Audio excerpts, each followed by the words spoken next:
की आवश्यकता। यीशु के नाम से चमत्कार होते हैं, पवित्र आत्मा की सामर्थ्य के द्वारा चमत्कार होते हैं। आइए मेरे साथ प्रेरितों का किताब निकाले। क्यों पवित्र आत्मा से भरा हुआ जीवन जीने की आवश्यकता होती है? क्योंकि आज फिलहाल इस संसार में पवित्र आत्मा काम कर रहा है और पवित्र आत्मा के द्वारा हमें उसकी उपस्थिति से भरा हुआ जीवन जीने की आवश्यकता है। हालेलुया। फिलिप्पुस जो था परमेश्वर का दास था और परमेश्वर की उपस्थिति में जीता हुआ था। 8वां अध्याय उसका 4 वचन में जो कलीसिया को फिलिप्पुस समाचार सुनाता था, सामरिया में फिलिप्पुस का प्रचार। सामरिया यानी जो यहूदी समाज के लोगों के करीब रहने वाले, परंतु सामरिया यानी कि नीची जात के लोग जो थे, यहूदी उन्हें कि अन्य लोग भी उन्हें नीची जात के लोग मानते थे। जो तितर बितर हुए थे, सुसमाचार सुनाते हुए परमेश्वर के दास लोग सुसमाचार सुनाते हुए गए और फिलिप्पुस सामरिया नगर में जाकर लोगों में मसीह का प्रचार करने लगा। सामरिया शहर में फिलिप्पुस जाकर यीशु के बारे में प्रचार करने लगा। जो बातें फिलिप्पुस ने कही लोगों ने सुनकर और चिन्ह वो दिखाता था, उन्हें देख कर एक चित्त होकर मन लगाया, क्योंकि बहुतों में से अशुद्ध आत्मा बड़े शब्द से चिल्लाती हुई निकली और बहुत से लकवे रोग और लंगड़े भी अच्छे किए गए। उस नगर में बड़ा आनंद छा गया। हालेलुया।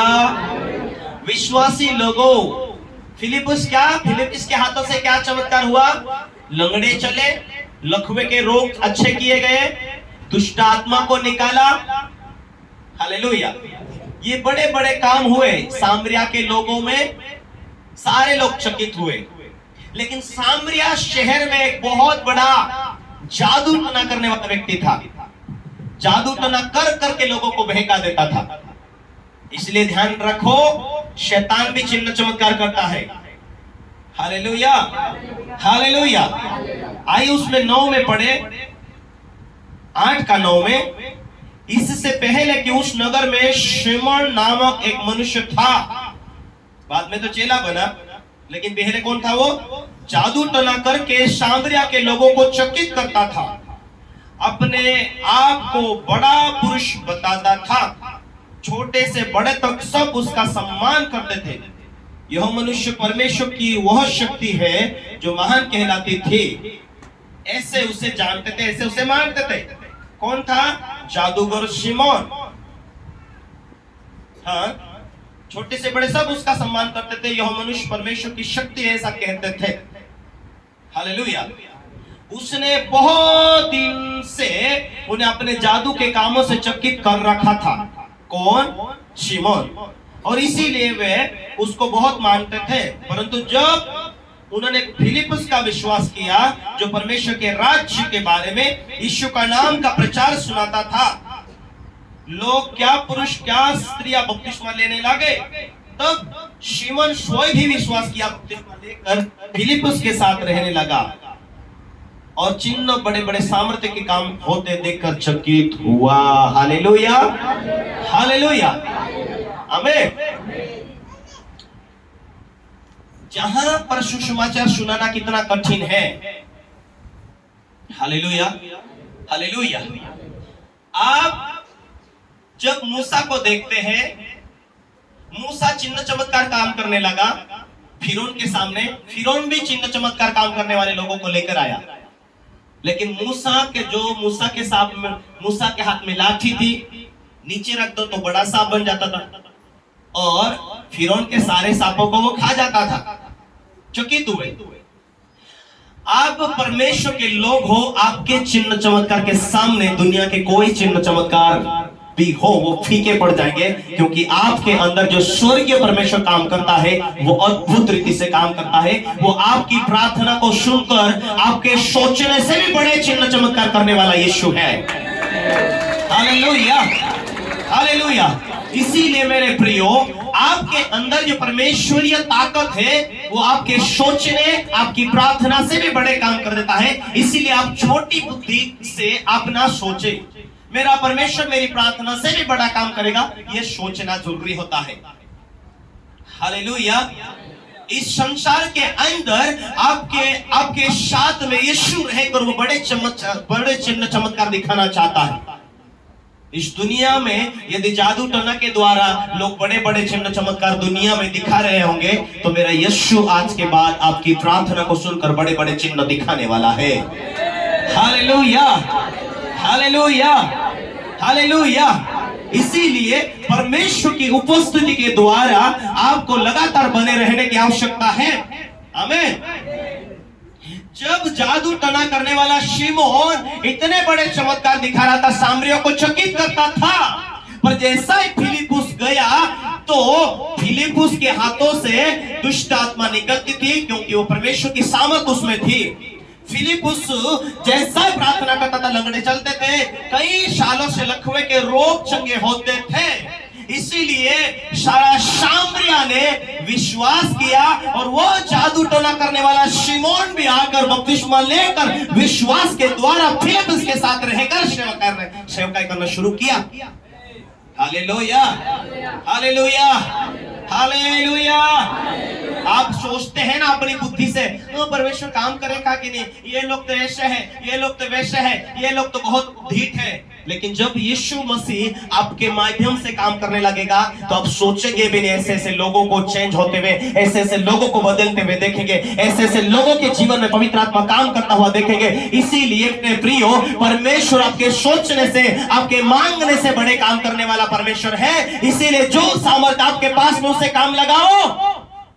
Hallelujah, hallelujah. आज के बाद क्या करेंगे? लोगों को समझाएंगे, लोगों को सिखाएंगे। जो आपकी बातों में सहमति हो उसके लिए प्रार्थना करेंगे। जरूर चिन्ह चमत्कार परमेश्वर प्रकट करने वाला है। Hallelujah, hallelujah, hallelujah. अपने हाथों को उठा, हालेलुया बोलो। आज के बाद मेरे साथ गवाही होगी, मेरे साथ चिन्ह चमत्कार होंगे। मैं लोगों के लिए प्रार्थना दुआ करूंगा और यहां आकर मैं गवाही दूंगा। आमीन। जाकर कहीं भी कोई बहन डिलीवर के समय में दर्दों में है, उससे पहले तुम टपक जाना वहां। हालेलुया। कहीं धागा बांधने की जरूरत नहीं पड़ेगी।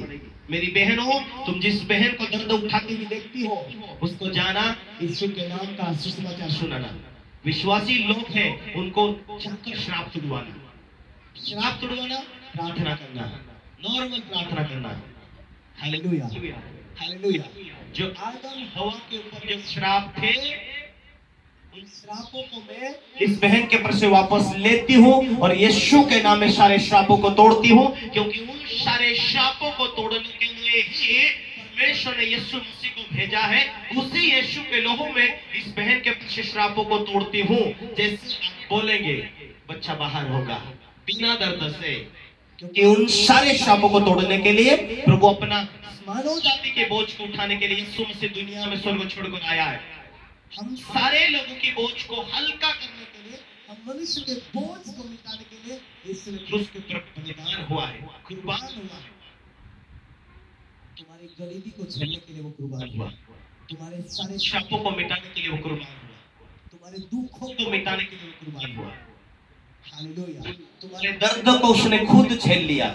यही विश्वास करना है कि परमेश्वर ने यीशु मसीह को भेजा, परमेश्वर की मर्जी से वो क्रूस के ऊपर बलिदान हुआ, मुझ पापी के ऊपर उसने दया किया, मेरे पापों को मिटाने के लिए वो क्रूस के ऊपर बलिदान हुआ।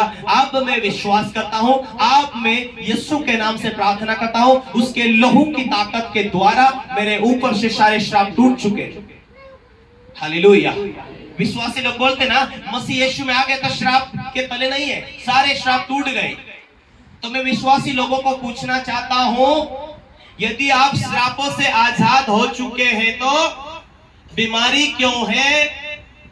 और गर्भवती, गर्भ के होने के समय बच्चा जब जन्म देते हैं स्त्रियां, तब उसे दर्द क्यों होता है? वो रिजल्ट है यदि परमेश्वर ने श्राप दिया, उस श्राप को तोड़ने के लिए परमेश्वर ने यीशु मसीह को भेजा। क्या तुम उसके लहू के अधीन जी रहे हो? क्या तुम पवित्र जीवन जी रहे हो? क्या तुम पवित्र आत्मा के द्वारा जीवन जी रहे हो? और ऐसा जीवन जी रहे हो तो दर्द क्यों है? तकलीफें क्यों है? श्राप क्यों है? यदि श्राप है, उसका चिन्ह है वो दर्द है। श्राप है, जकड़न में है, बंधन में है। श्रापों से आजादी हो चुके ऐसा दिखाई देता है तो बिना दर्द के साथ बच्चा होना चाहिए, क्योंकि मैंने इस रिजल्ट को देखा है। बच्चों के लिए जब गर्भवती महिला के लिए दुआ करते, प्रार्थना करते, उसे अंगीकार करवाते हैं और वो बच्चा बिना दर्द से बाहर आता है। इसका मतलब है कि यीशु आया तो सही दुनिया में, वो आज भी जिंदा है। मनुष्य के पाप और गुनाह और श्रापों को मिटाने के लिए दुनिया में आया, लेकिन अंगीकार नहीं किया इस कारण। हालेलुया।